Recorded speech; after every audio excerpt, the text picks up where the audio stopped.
SP-BSP സഖ്യത്തിനെതിരെ Congress മത്സരിക്കുന്നത് നല്ല കാര്യമാണെന്ന് സമാജ്വാദി പാർട്ടി അധ്യക്ഷൻ അഖിലേഷ് യാദവ്. BJPയെ പരാജയപ്പെടുത്താൻ എല്ലാവരും ബാധ്യസ്ഥരാണ് എന്നും ഇതിന് പ്രാദേശിക പാർട്ടികളെ പിന്തുണയ്ക്കാനുള്ള ഉത്തരവാദിത്തം കോൺഗ്രസിനുണ്ടെന്നും അഖിലേഷ് യാദവ് പറയുന്നു. പ്രളയകാലത്ത് കേരളത്തെ BJP വഞ്ചിച്ചുവെന്നും കേരളത്തിലെ ജനങ്ങളെ BJP വഞ്ചിച്ചത് തിരിച്ചറിയണമെന്നും അഖിലേഷ് യാദവ് പറയുന്നു. കേരളത്തെ വഞ്ചിക്കുകയാണെങ്കിൽ ഇന്ത്യയെ വഞ്ചിച്ചു എന്നാണ് അർത്ഥമെന്നും അഖിലേഷ് ചാനൽ അഭിമുഖത്തിൽ പറഞ്ഞു. എവിടെയൊക്കെ പ്രാദേശിക പാർട്ടികൾ BJPയെ പരാജയപ്പെടുത്തുന്നുണ്ടോ അവിടെയെല്ലാം കോൺഗ്രസ് സഹായിക്കുകയാണ് വേണ്ടത്. BJPയും വിവിധ സംസ്ഥാനങ്ങളിൽ മുന്നണി രൂപീകരിച്ചാണ് മത്സരിക്കുന്നത്. 40-ലേറെ സംഘടനകളുമായി അവർ കഴിഞ്ഞ തവണ കൂട്ടുകെട്ടുണ്ടാക്കി. തിരഞ്ഞെടുപ്പിൽ ഒരു പാർട്ടിയും മത്സരിക്കാതെ വിട്ടുനിൽക്കാൻ പോകുന്നില്ല.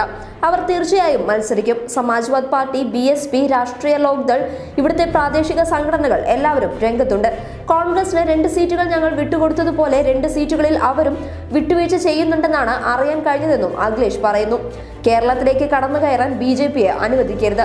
വെള്ളപ്പൊക്കം ഉണ്ടായപ്പോൾ ജനങ്ങളുടെ ജീവനും സ്വത്തും വാഹനങ്ങളും ഒക്കെ നഷ്ടമായപ്പോൾ, കാർഷിക വിളകളും വളർത്തുമൃഗങ്ങളും നശിച്ചപ്പോൾ, വീടുകൾ തകർന്നടിഞ്ഞപ്പോൾ BJP നിങ്ങൾക്ക് എന്ത് സഹായമാണ് നൽകിയത്? ഒരു സഹായവും അവർ ചെയ്തിരുന്നില്ല. കേരളത്തെ വഞ്ചിക്കുകയാണ് അവർ ചെയ്തതെന്നും അഖിലേഷ് കൂട്ടിച്ചേർത്തു. ഇന്ത്യ-പാകിസ്ഥാൻ വിഷയം BJP തിരഞ്ഞെടുപ്പ് പ്രചരണത്തിനു വേണ്ടി ഉപയോഗിക്കുകയാണെന്നും അഖിലേഷ് പറയുന്നു. സ്വന്തം പരാജയത്തെയാണ് BJP ആഘോഷിക്കേണ്ടത്. ജനശ്രദ്ധ മാറ്റാനായി വിഷയം മാറ്റാനാവില്ല. 15 ലക്ഷം രൂപ നൽകുമെന്ന ആ വാഗ്ദാനം എവിടെ പോയി? 2 കോടി തൊഴിലവസരം സൃഷ്ടിക്കുമെന്ന വാഗ്ദാനം ഓർക്കണോ അതോ മറക്കണോ? കർഷകരുടെ ഉൽപ്പന്നങ്ങൾക്ക് ഉൽപാദന ചെലവിന്റെ 2 ഇരട്ടി വില നൽകുമെന്ന് പറഞ്ഞത് ആർക്കെങ്കിലും കിട്ടിയോ? അക്കാര്യത്തിൽ BJP വല്ല നീക്കവും നടത്തിയോ? ഗംഗാ നദിയെ ശുദ്ധീകരിക്കുമെന്ന് പറഞ്ഞിട്ട് എന്തായി? ഈ ചോദ്യങ്ങളിൽ നിന്നെല്ലാം ഓടി ഒളിക്കാനാണ് BJP പുതിയൊരു വിഷയം എടുത്തിരിക്കുന്നത്.